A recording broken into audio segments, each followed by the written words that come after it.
Aujourd'hui, je vais vous parler d'un truc intéressant. On va se parler des Pixel 7 versus Pixel 7 Pro pour savoir lequel acheter. Et je vais vous dire, en fait, c'est super intéressant. Pourquoi? Eh bien, parce que les Pixel 7, Pixel 7 Pro restent à un tarif contenu, là où il y a beaucoup de smartphones premium, très premium, qui augmentent énormément. Et je vais vous dire justement pourquoi, à mon avis, le Pixel 7, c'est vraiment le bon plan, le très bon smartphone vers lequel il faut aller. Alors, pour ce faire, on va faire quoi? On va venir détailler les différences entre le Pixel 7 d'un côté, le Pixel 7 Pro de l'autre côté. Et vous allez voir, au final, ça peut vraiment venir vous aiguiller. Vraiment, vraiment. Allez, on y va.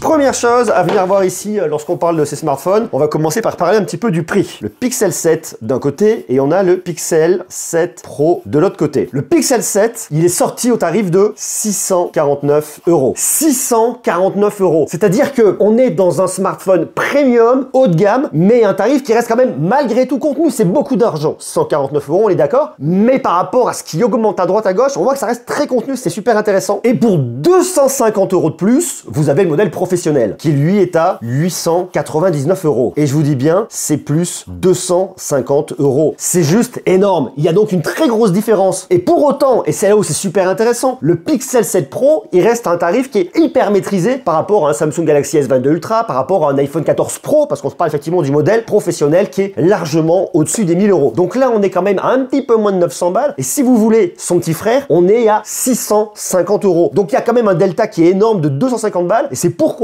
ce Pixel 7 est probablement le smartphone très haut de gamme à venir acheter dans cette fin d'année. Alors on va regarder un petit peu le tronc commun et qu'est-ce qui différencie ces deux smartphones. Alors sur ces deux smartphones, vous avez la nouvelle puce de Google, c'est la Tensor, c'est la G2 qui marche avec sa puce de sécurité, c'est la Titan M2. Bon, alors je vous le passe très rapidement, mais ça en fait vous l'avez sur les deux smartphones. Donc vous n'avez absolument aucune différence entre d'un côté le modèle Pro et de l'autre côté le Pixel 7. Donc c'est exactement la même chose au niveau de la performance. Donc dans les deux cas, vous allez avoir une puce qui est vraiment dédié pour que vous ayez le meilleur de l'expérience Google. Alors je vous le fais très rapidement, mais en fait le truc qui est intéressant, je sais pas si vous avez regardé mon test du Pixel 7 Pro, ça vous explique un petit peu. Chez Google, vous avez différents usages qui vont pouvoir être faits au travers des pixels. Vous avez ce qu'on appellera le Pixel Only. C'est toutes les fonctionnalités que vous n'aurez que sur les pixels. Pourquoi? Parce que vous avez une puce dédiée qui est optimisée pour avoir des fonctionnalités qu'on ne retrouvera que sur les pixels. Et vous avez ensuite ce qu'on appellera le Pixel First, c'est des fonctionnalités qui arrivent d'abord sur vos pixels et qui arriveront ensuite sur d'autres smartphones Android. Bah, ils gardent un peu l'exclu au début et après ils le distribuent. Mais tout ce qui est Pixel Only, on ne retrouvera jamais ailleurs parce qu'il faudrait la puce Tensor G2 et c'est pas le cas. Les autres smartphones vont avoir des processeurs de Qualcomm, des Snapdragon, vont avoir des Mediatek, ils vont avoir d'autres processeurs encore. Bon voilà, c'est vraiment ça qu'il faut venir retenir ici, c'est-à-dire que vous avez une puce qui est dédiée pour avoir vraiment faire du Google, que du Google et des choses qui sont optimisées pour Google. Donc ça c'est vraiment le premier truc. Alors ensuite il va y avoir une petite différence, dans côté performance, vous avez de la RAM, sur le Pixel 7 vous avez 8 Go de RAM, sur le Pro vous avez 12 Go de RAM, de vous à moi, 8 Go de RAM, déjà, ça fait largement le taf. En plus, c'est la même techno qu'on va avoir ici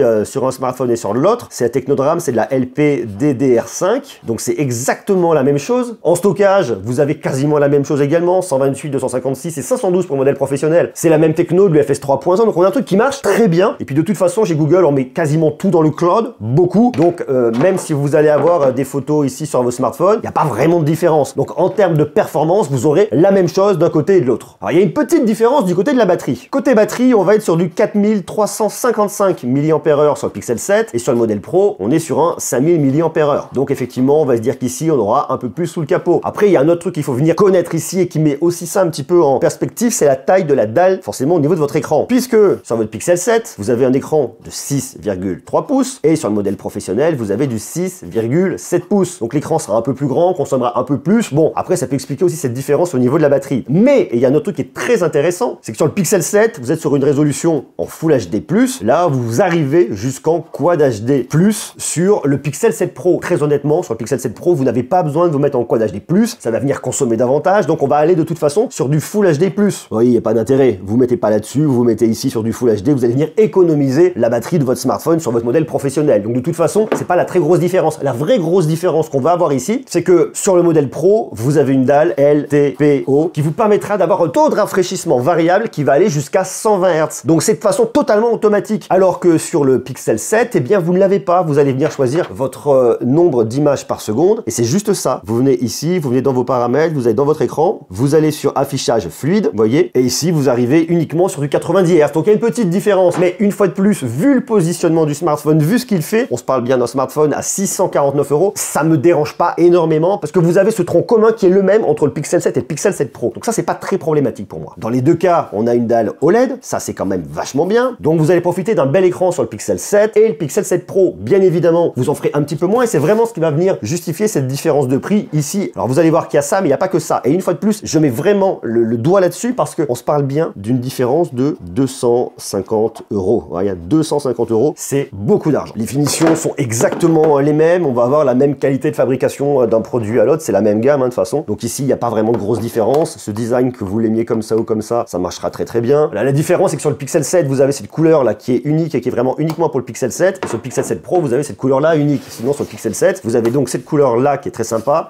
Vous allez avoir un petit gris ça, et vous avez la couleur noire. Donc bon, très honnêtement, ici, il n'y a pas vraiment de différence. C'est exactement la même chose. Vous allez avoir exactement la même charge d'un côté et de l'autre. Et là où ça change vraiment, et là où ça devient aussi extrêmement intéressant, c'est sur toute la partie photo. Que vous soyez sur le Pixel 7 ou le Pixel 7 Pro, vous allez avoir la même chose à un point de détail près. C'est-à-dire que vous allez avoir une caméra grand angle, donc votre caméra principale, qui est une 50 mégapixels. Vous avez également d'un côté et de l'autre un ultra grand angle de 12 mégapixels. C'est exactement la même chose. Et la différence que vous allez avoir, c'est que sur le modèle professionnel, vous en avez un peu plus, vous avez un téléobjectif. Et là, on arrive sur un 48 mégapixels. Donc la vraie différence, elle se fait là, c'est-à-dire que sur le Pixel 7, vous avez un zoom numérique qui va aller jusqu'en x8. Ça, c'est un zoom numérique, zoom 1n. Tandis que sur le Pixel 7 Pro, vous avez un zoom optique x5. Donc ça, c'est vraiment de l'optique. Et vous allez jusqu'à un x30 numérique. Voilà la différence que vous avez au niveau de la photo. Mais ce qu'il faut savoir ici, c'est que chez Google, c'est ce qu'on appellera de la photographie computationnelle. Alors ça veut dire quoi sous ce nom un peu barbare? Ça veut dire qu'en fait, ce sont les algorithmes de Google qui vont traiter et qui vont venir améliorer le rendu photographique. Alors déjà, ce qui est intéressant, c'est que vous avez un super capteur que j'ai testé, que j'aime beaucoup, le 50 mégapixels. Donc que vous fassiez une photo avec votre Pixel 7 ou avec votre Pixel 7 Pro, ça sera exactement la même chose. Vous avez la même puce, vous avez le même capteur, vous avez la même optique et vous avez derrière toute l'intelligence artificielle, la photographie computationnelle de Google. Donc vous sortirez exactement les mêmes photos. Et une fois de plus, pour 250 balles d'écart, vous n'aurez pas le téléobjectif, vous l'aurez uniquement sur le modèle professionnel. La question, c'est à 250 balles près, est-ce que vous pouvez vous passer d'un téléobjectif tout en sachant que vous avez une super caméra principale, grand angle de 50 mégapixels et un ultra grand angle qui est bien aussi 12 mégapixels. Donc la question, elle va vraiment se poser là comme ça. En plus de ça, dans les deux cas, vous pouvez venir filmer jusqu'en 4K à 60 images par seconde avec un mode cinématique qui est très bon et qui marche très très bien. Dans les deux cas, vous avez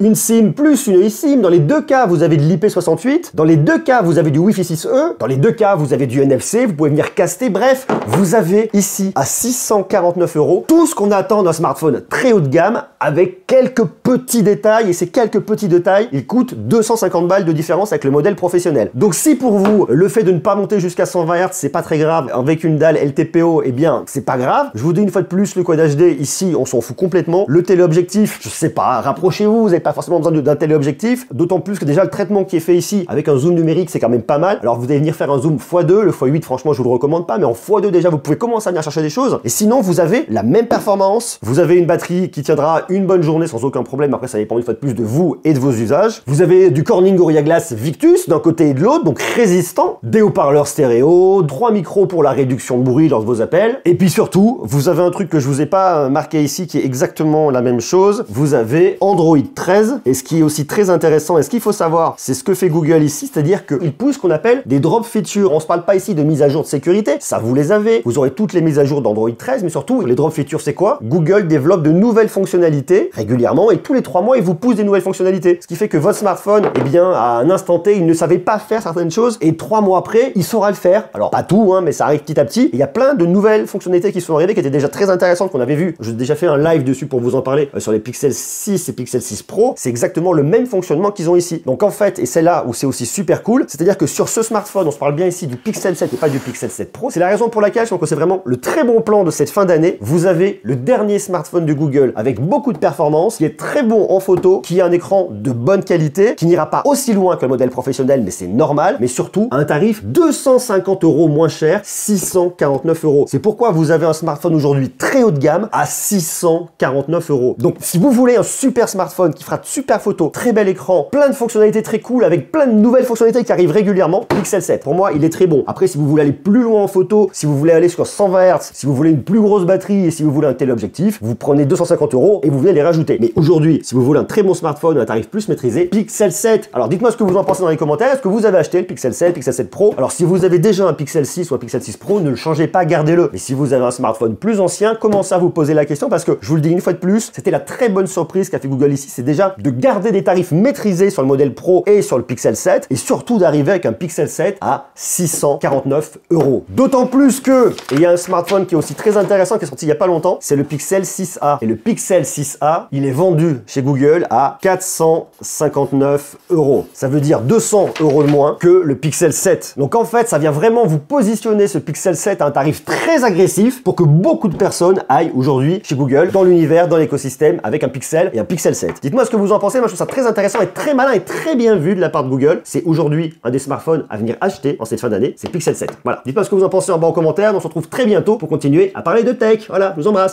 À bisous. Ciao, ciao.